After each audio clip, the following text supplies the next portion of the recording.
You're in the middle of what was supposed to be a normal afternoon. Your toddler is playing with another child, everything seems fine, and then it happens in half a second you almost don't see. A hand shoots out, a smack across the face, or worse, your child leans in and bites. The other child screams. You feel your stomach drop, your cheeks get hot. All the adults nearby look over at you like, well, aren't you going to do something?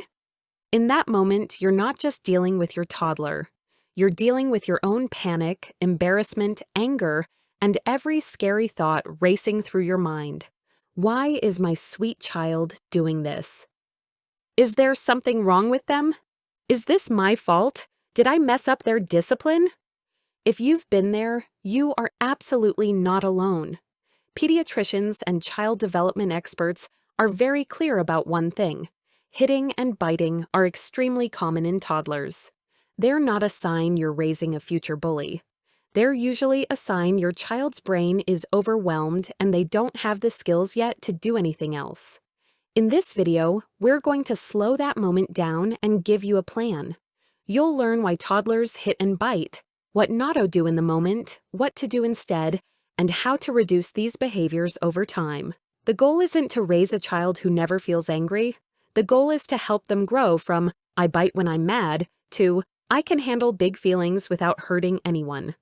Let's start with what's actually going on when your toddler hits or bites. Toddlers are still building 3 major skills: impulse control, language, and emotional regulation. Those 3 things are like muscles that barely exist yet. They're just starting to grow. When your child is angry, frustrated, scared, jealous, overexcited, or overwhelmed, their body fills with energy they don't know how to handle. If they don't have words, if they don't yet know they can walk away, if they've never practiced another response, that energy can explode out through their hands or teeth. Doctors from Children's Mercy explain that hitting and biting are most often a primitive way to communicate. I'm mad, I'm scared, I want that, or pay attention to me. It's not calculated cruelty. It's a sign your child is testing limits and coping badly with big feelings. None of that means you just accept it and move on. Hitting and biting are never okay.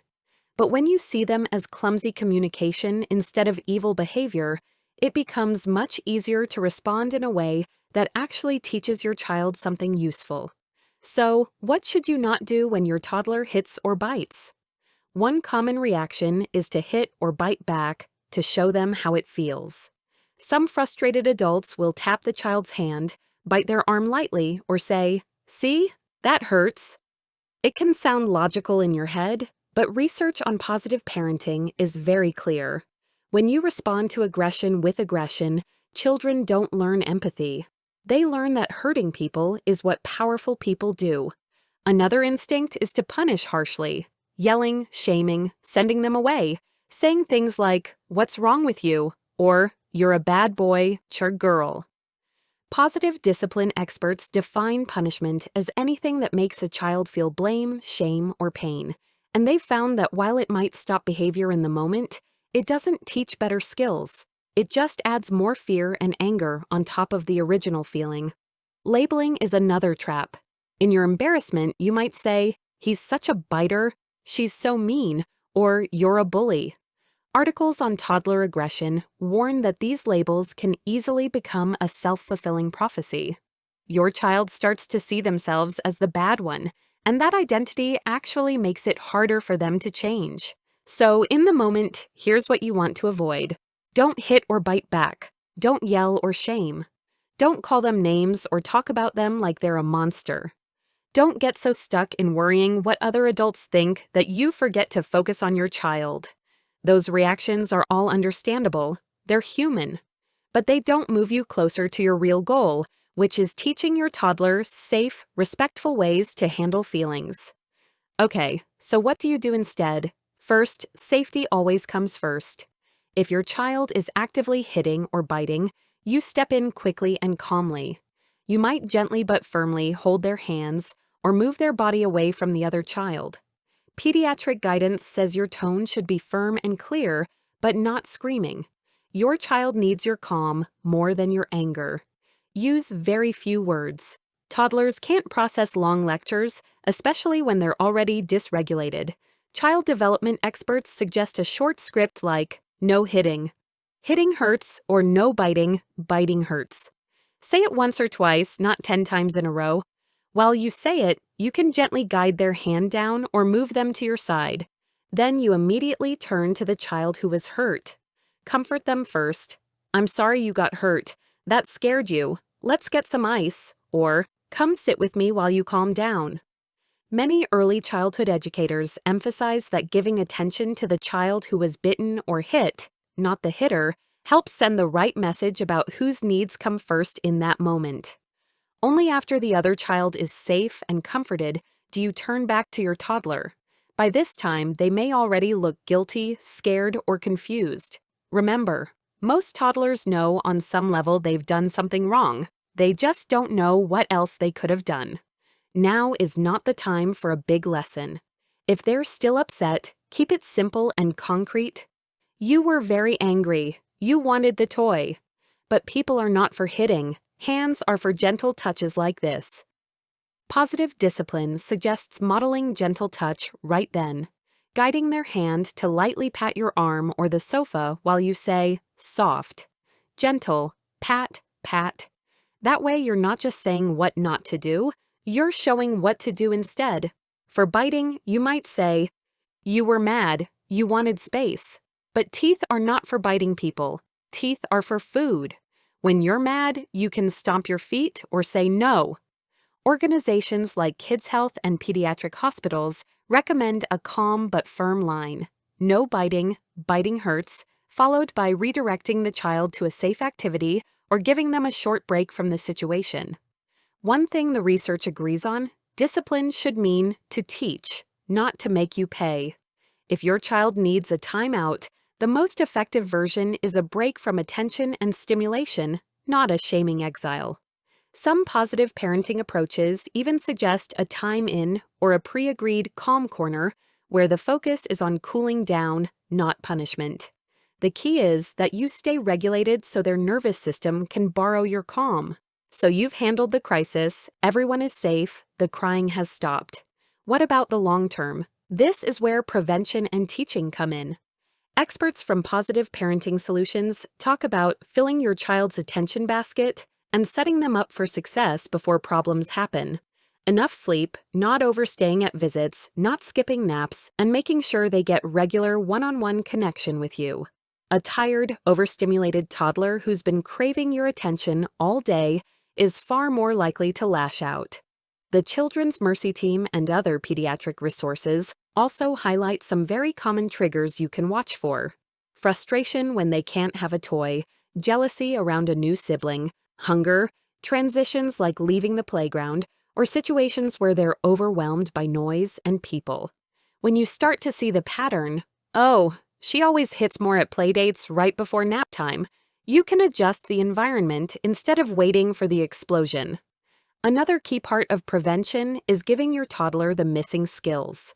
When they're calm, not in the heat of the moment, you can gently practice alternatives together.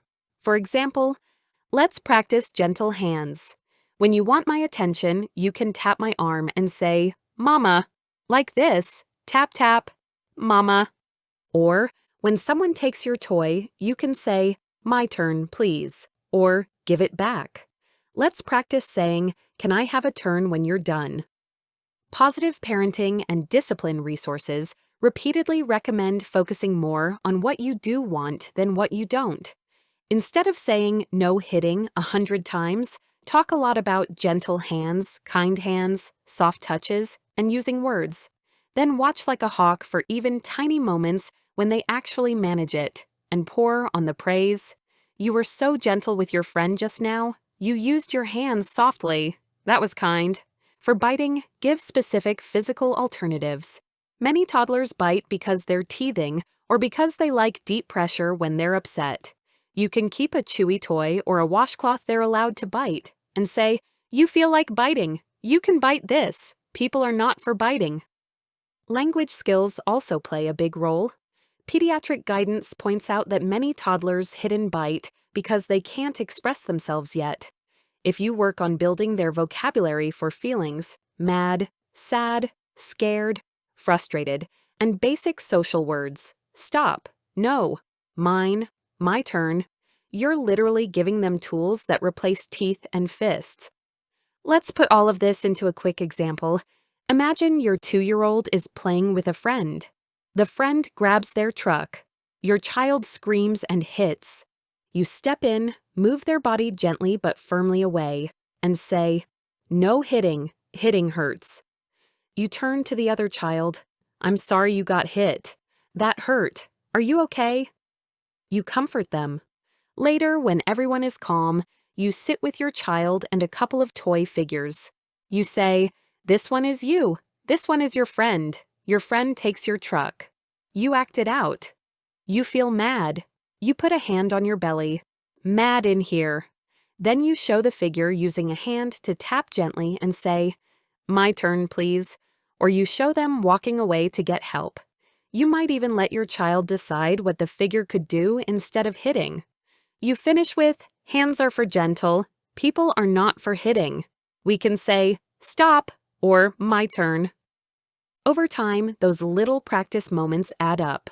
Your toddler won't suddenly stop hitting overnight, but slowly, their brain starts to connect the dots: feeling, choice, action. And because you stayed calm and connected, even when they messed up, they feel safe enough to keep learning.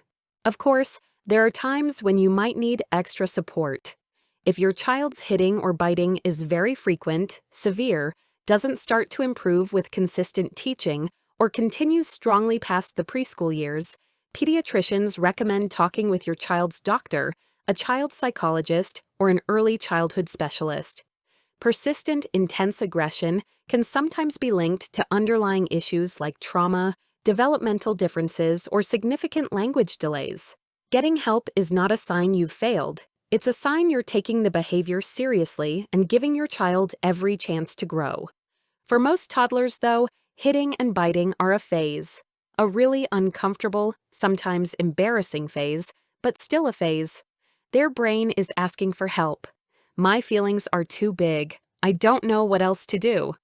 When you see it that way, you can shift from, "How do I make this stop right now?" to, "How do I teach you what to do with all that feeling?"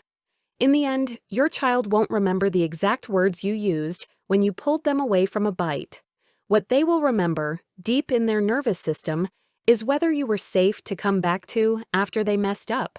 If you can be the adult who says, "I won't let you hurt people," and "I won't stop loving you when you get it wrong," you're already doing the most powerful work there is.